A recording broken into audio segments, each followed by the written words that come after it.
প্রামাণিক, Ranaghat government polytechnic, third year 6 sem, electrical ডিপার্টমেন্টের student. তো আমি আমাদের গ্রুপ মেম্বারকে ইন্ট্রোডিউস করাচ্ছি।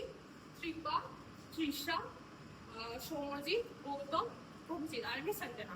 তো আমাদের final year project blind follower robot. Mainly আমাদের কম্পোনেন্ট আছে দুটো আইআর সেন্সার, দুটো চ্যানেল রিলে, দুটো হুইল, দুটো BO gear motor, caster wheel, আর চেসিসের ওপর আমরা পুরোপুরি সব অ্যাসেম্বল করেছি, পুরো সব পার্টটা। মেনলি এটার ওয়ার্কিং হচ্ছে একটা ব্ল্যাক লাইন থাকবে, ব্ল্যাক লাইন আর ইনফ্রারেড রে, ওটা সেন্স করে একটা হোয়াইট সারফেস হলে খুবই ভালো হয়, ওটার উপর দিয়ে এগিয়ে যাবে। এবার ওটা সার্কুলার পাথ হতে পারে, ওভাল পাথ হতে পারে, যে কোনো একটা পাথ হতে পারে, স্ট্রেট লাইন, হোয়াট এভার। এই হচ্ছে এটার ওয়ার্কিং প্রিন্সিপাল। এটা সুইচ অন করলে স্টার্ট হবে মেন। আর মেন যে ডেমনস্ট্রেশন ভিডিওটা সেটা নেক্সট দেখিয়ে দেওয়া হবে।